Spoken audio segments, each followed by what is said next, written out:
The fastest growing economy in the world, a country of 1.4 billion people, with the leader being Xi Jinping. This is China.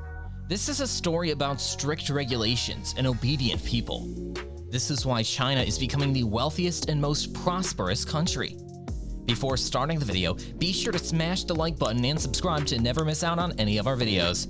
The economy of China is $3,982 billion, or 1.18 times of the US on purchasing power parity basis.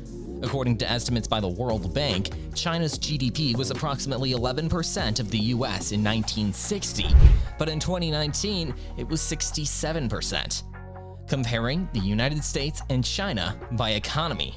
But the big question is, can China beat the US economy? China's population is over 4 times bigger than America's.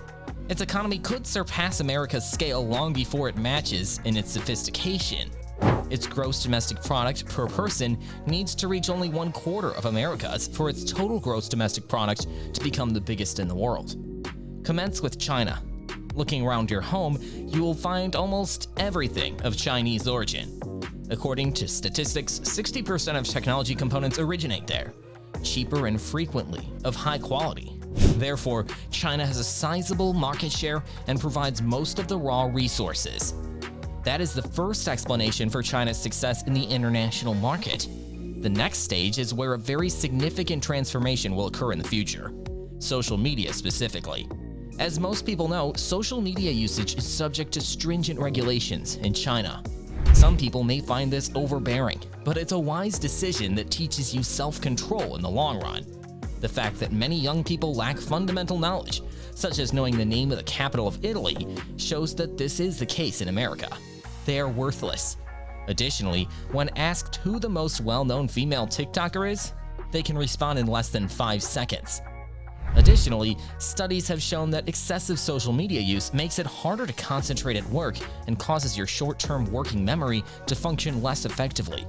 Over time, your multitasking skills decline. It can be challenging to put limitations on social media use because of the rewarding nature of social media and/or your brain's propensity to need something to do all the time. Additionally, frequent social media usage has been linked to lower academic achievement in college students. I want people to be aware of the risks associated with social media. This is not a video made with hatred for Americans.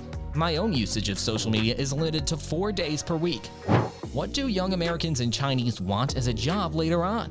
Have we figured it out for you? Let's start with the Americans.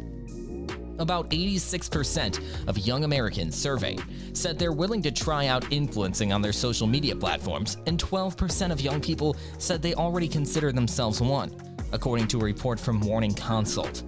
Another 20% of young people said they know an influencer personally. In addition, many young Americans think they don't need college. Many young people today are unwilling to perform common but crucial jobs. You might consider it absurd, but young people in America no longer want to work 8 to 5 in an office. Now only 1% still desire that. It has the potential to upend civilization as a whole. Only the healthcare industry remains a popular choice for young people. That's a significant plus because everything else is behind. Additionally, many American youths want to pursue careers as professional artists or athletes. That is a significant departure from China. We'll discuss that shortly. The following comparison we'll make is with China. You might be wondering now why I choose America as an example. The majority of American influence later spreads to Europe. Therefore, you may anticipate the same things in Europe in a few years. So when contrasted to China, America is a terrific example. As you can see, I've mentioned a few things that Americans would like to pursue as careers. That distinction is quite different in China. There, the astronaut is ranked first. It is ranked far lower in America. If you notice young children considering their future, the distribution is different, and the school is already better. Yes, China has its problems as well. In America, you have much more choice in what you do, whereas in China, you spend more time in your single cubicle. In both situations, it can be helpful, but in America, you shouldn't go around too freely, specifically discussing nutrition. In America, approximately 70% of people are overweight. Another problem with having too much freedom is that It's detrimental to your health and raises healthcare bills in the long run because you have a weaker immune system. Children in China are also prohibited from watching movies after 10 p.m., which promotes better sleep, improving academic performance both physically and psychologically, and making them more intelligent. People undervalue the value of sleep.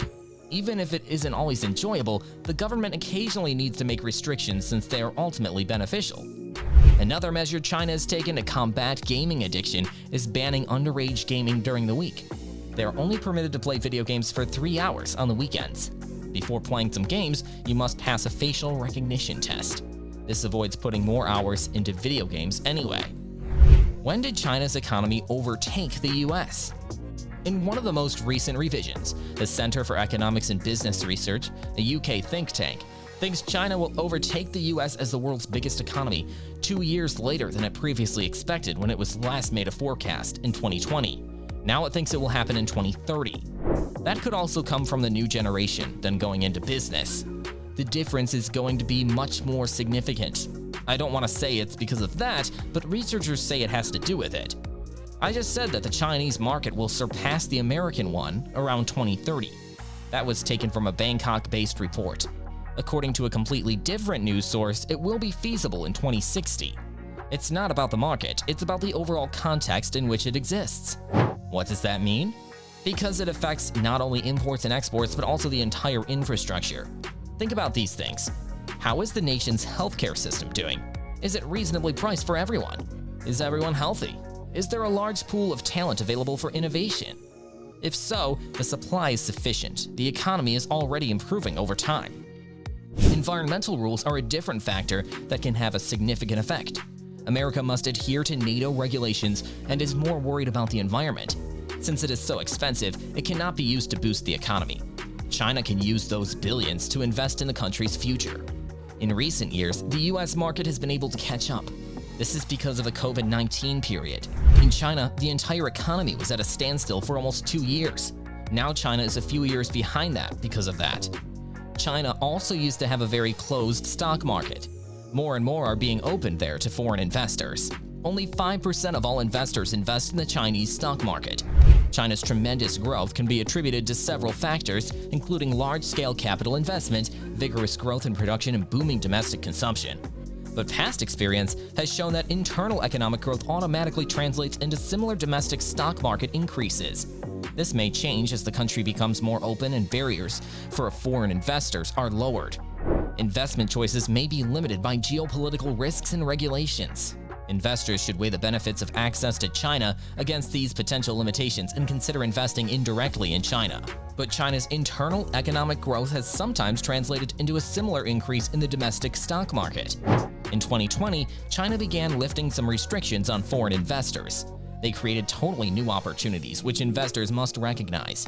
China has the second largest stock and bond market in the world.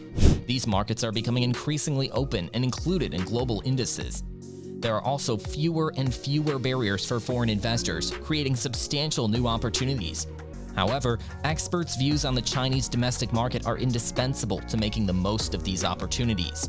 China's economic conditions create attractive opportunities, but investment processes need to evolve further to allow investors to access the full breadth of this market. China is now more open to foreign investors and creating opportunities for new business initiatives spurred by a growing middle class and domestic consumption. China is already the largest robotics market, and the government actively encourages this sector with tax breaks and notable credits for R&D. Still, the critical point is that China's changing economy creates unprecedented portfolio growth opportunities, and those opportunities are only likely to increase in the coming years. Foreign investors who exclude China from their portfolios may risk missing out on this vast market's enormous potential. If China opens up the stock market more in the coming years, there is a good chance that it will overtake every other country at an express speed. What do you think? Do you expect strong growth from China? Let us know in the comments. If you have any ideas, feel free to ask in the comments. Remember to subscribe to our YouTube channel and hit the like button. We will be back soon with another video.